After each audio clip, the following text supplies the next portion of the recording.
The next Brock Purdy is here, and his name is Spencer Rattler. Now, before you laugh this off, at least hear me out today, because the similarities between these two is absurd. Let's go! What's up, baby?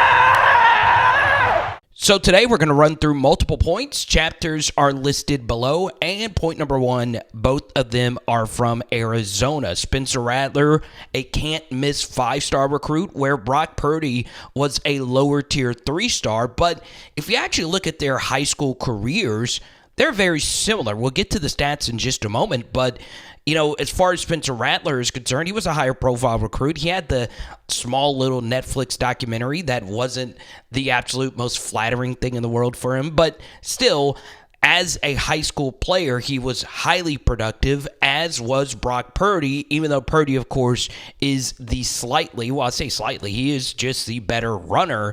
But when you look at their high school and college stats, they are very similar, right? You take a look at Spencer Rattler and bang, Brock Purdy's college stats, when it comes down to yards and touchdowns, it's actually quite the same. The same thing could be said about their college careers. Now, Brock Purdy's college career was a little bit more linear, where, of course, Spencer Rattler got benched in favor of Caleb Williams. But when you take a look at the rate statistics, they are pretty much the same quarterback. That is absolutely insane. Yards per pass attempt, adjusted yards per pass attempt, rating, touchdown, interception ratio, and completion percentage. And now you're looking at their records in games where they were the leading passer. The percentage is the exact same. Now, before we get to this next point, which is the most bizarre of them all, please hit that subscribe button if you love deep football discussion. I can't remember a time where two different NFL draft prospects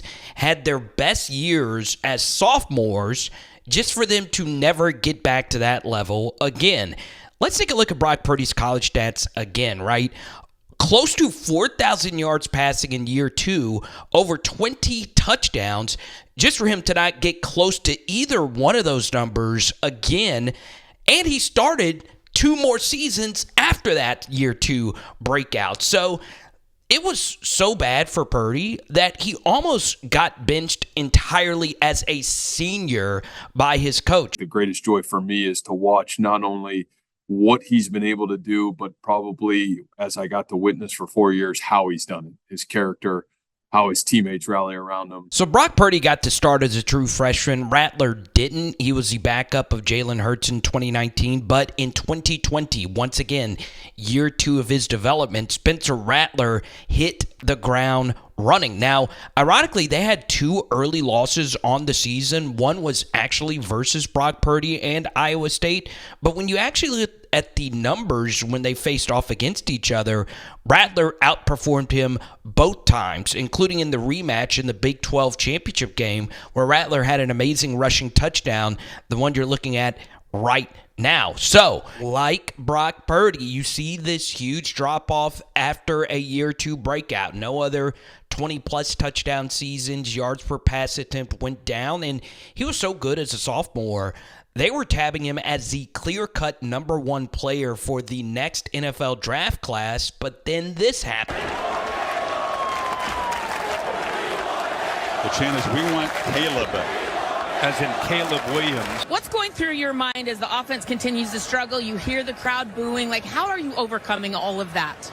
Just finding a way. These past couple weeks, we've had to do that a couple games, and I think it's going to be positive for us in the long run. But we're going to put it together. I have no doubt in that. But it never got put together. He continued to struggle even though they were undefeated. He got benched versus Texas, and Caleb Williams led an absolutely thrilling comeback in the Red River rivalry, and Caleb Williams never looked back. And it got to the point where Spencer Rattler even called out Oklahoma as a toxic atmosphere before he actually packed his bags to go to South Carolina. But when you actually look at Rattler, Once again, these are the highlights from the year 2 season. You see the arm strength. You see the ability to pretty much make all the throws. And you saw a little bit more mobility, right? That was also his best rushing season. Now, having Marvin Mims helped out quite a bit, but still, this was a really, really big fall from grace. We're going to get some points. You ain't even it.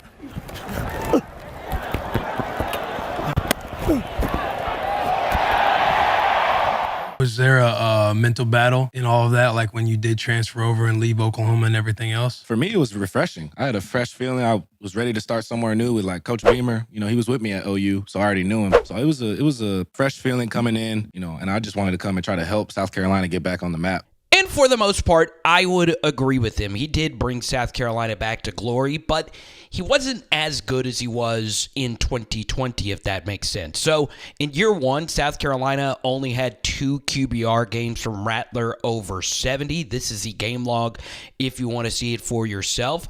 But it was highlighted by this upset victory over Tennessee. He was able to knock them out of the college football playoff with a 438-yard, 63-point performance. And then the next week in a rivalry game versus Clemson, one of the best programs in all of college football, they also pulled off that upset. So it was an overall good year 1. And this past season, it was up and down as well. I felt Rattler, for the most part, played well. It's just the team wasn't nearly as good. They ended up only going 5-7 and not making a bowl game at all. So they definitely performed under expectations. Hey, D, I know you seen that ball on that sail route.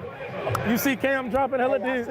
Hey. So you could see the college adversity that they faced was very similar. Had to overcome some benchings and so on and so on. Now, we get to the most objective similarity here at the end.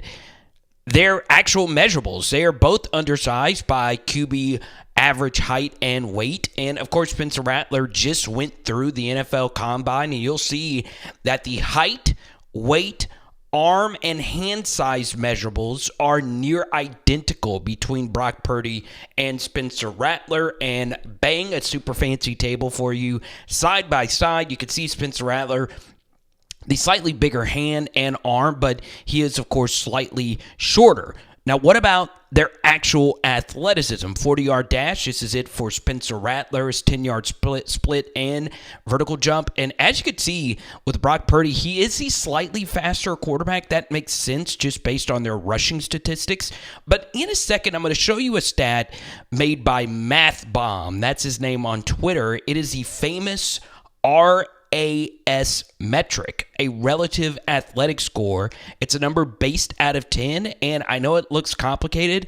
It kind of sort of is, but it kind of sort of isn't. It's just your relative athleticism based on your body type and position. And as you can see, Spencer Rattler and Brock Purdy have near identical RAS numbers, neither of which are all that good. But of course, these two make it up in other areas. And also, as prospects, when it comes to draft capital, they're going to be later round picks. Obviously, Brock Purdy was the last round pick, but you can see their prospect grades, their next gen grades are practically the same. And Lance Zierlein of NFL.com views their strengths and weaknesses as somewhat similar. Both don't have the strongest arms, but they are able to get through their progressions. So, does this mean anything at all? That's up for you to decide.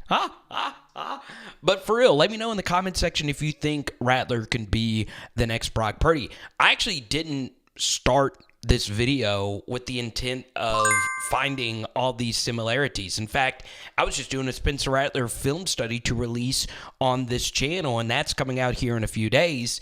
And if you're watching this like a few weeks from now, it will be floating in your face here in just a second. But I find Spencer Rattler to be unbelievably intriguing. And if you are a team that is in need of a quarterback that you can get in round 3 or 4 on the cheap, on the rookie pay scale, who can go out there and run the offense, then Spencer Rattler might just be your guy. But I'm still going through all of Rattler's senior tape, and we'll be breaking it down here on Power Hour NFL. So let me know what you guys think, and let me know if you enjoy this deep dive kind of content. It is Power Hour NFL. Boom! And tonight, we are doing burgers. Let's go.